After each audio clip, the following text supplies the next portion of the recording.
Hay un tipo de personaje que el cine de acción produce con frecuencia y que rara vez se detiene a examinar con seriedad. El hombre duro, silencioso, de pocas palabras y muchas convicciones. El que no necesita explicarse porque su presencia habla por él. El que tiene un código moral grabado tan profundo que ninguna circunstancia lo mueve. Ese arquetipo existe en decenas de franquicias y en la mayoría de los casos es exactamente lo que parece. Una figura de cartón pintada de invulnerable para que las explosiones se vean mejor a su alrededor. Dominic Toretto podría haber sido eso, y en las últimas películas de la saga, siendo honestos, a veces lo es. Pero en su núcleo, en lo que construyó el personaje, en sus primeras apariciones y en lo que su psicología revela, cuando se mira con cuidado, hay algo más interesante. Hay un hombre cuya obsesión con la familia no es un rasgo de carácter noble, sino una respuesta directa a un trauma específico, a una pérdida que nunca procesó del todo y que reorganizó toda su manera de relacionarse con el mundo. Don Toretto no ama a la familia porque sea un buen hombre. Es un buen hombre porque aprendió de la peor manera posible y siendo demasiado joven, lo que significa perderla. Y esa diferencia que parece sutil cambia completamente cómo se lee cada decisión que toma en toda la saga, ¿no? Bueno, eso es Don Toretto para ti. Para entender a Don hay que ir a 1989. Hay que ir a una pista de carreras en Los Ángeles y a un niño de 13 años que ve a su padre morir en un accidente que, años después, descubriría que no fue exactamente un accidente. Jack Toretto era más que un padre, era el centro gravitacional de la familia. Organizaba las barbacoas del domingo, mantenía unido al grupo, enseñaba con ejemplo lo que significaba la lealtad y la responsabilidad. Para Don, que era el hijo mayor y que ya en esa edad asumía el rol de protector natural de sus hermanos menores, Jack era el modelo completo de lo que un hombre debía ser. No en abstracto, no como concepto, sino en lo concreto y cotidiano. El olor a aceite de motor en el taller, las conversaciones sobre coches, la presencia física y segura de alguien que nunca iba a irse. Se fue, de golpe, en una fracción de segundo, en una pista de carreras frente a sus ojos. Desde la psicología del duelo y del trauma temprano, lo que le pasa a Don después de ese momento es bastante predecible en su patrón, aunque devastador en sus consecuencias.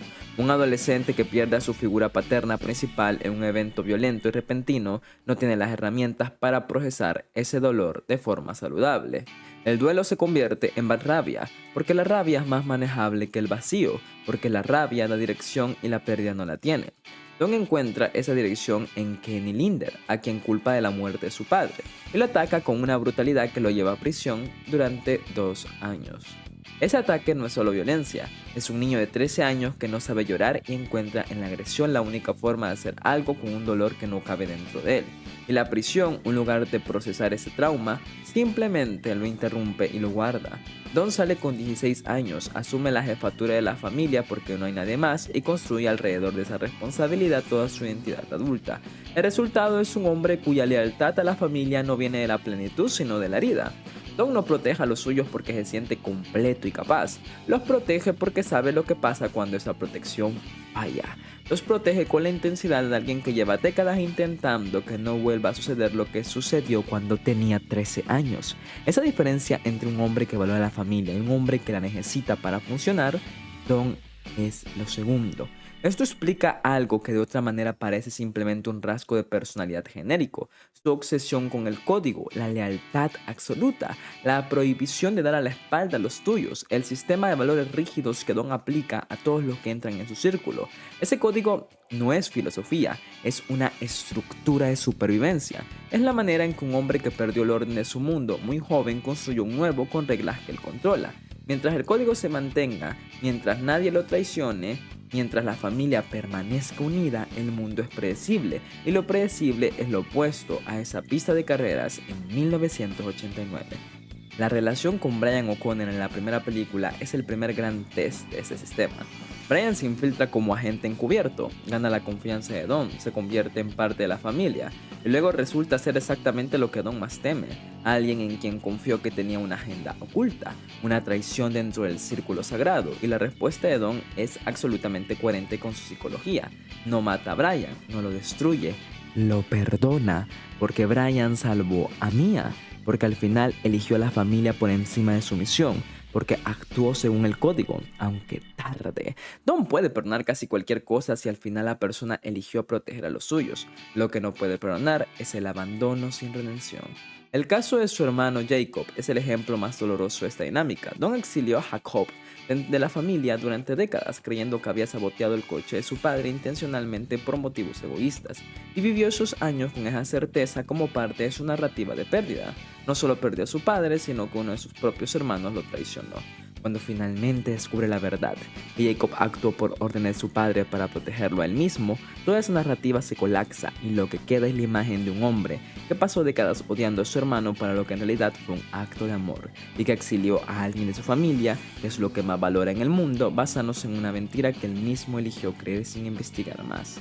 Ese momento dice más sobre Don que cualquier escena de acción, porque revela que su código, su sistema de lealtad absoluta, no es infalible, que puede aplicarlo mal, que puede usar las mismas herramientas que construyó para protegerse y con ellas hacer daño.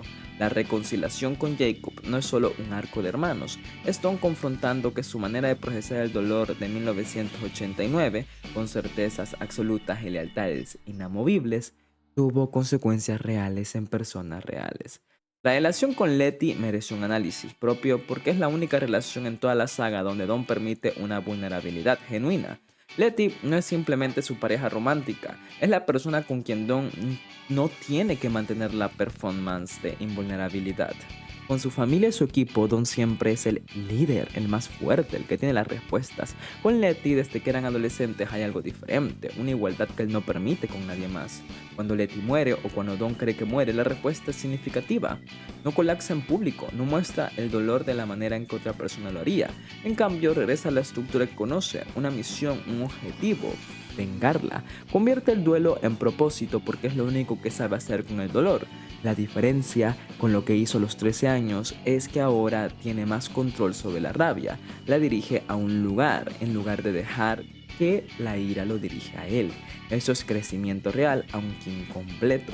La paternidad de su hijo es el último gran giro psicológico en el arco de Don, porque el hijo representa algo para lo que Don no tiene manual.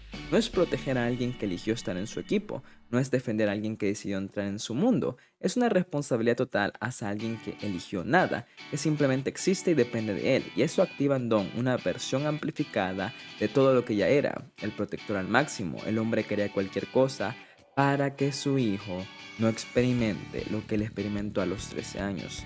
La paradoja trágica es que Don, al intentar que su hijo no sufra lo que él sufrió, corre el riesgo de repetir exactamente el patrón de su padre. Jack Toretto también intentó proteger a sus hijos, también tomó decisiones sin contarles para mantenerlos a salvo, y esas decisiones terminaron en tragedia y en décadas de fractura familiar. El ciclo está ahí, esperando repetirse. La pregunta es si las últimas películas esperando repetirse, y la pregunta que las últimas películas plantean es si Don es suficiente consciente de sí mismo para romperlo. Don Toretto es una de las figuras más interesantes del cine de acción precisamente porque su fuerza no viene de la invulnerabilidad sino de la herida.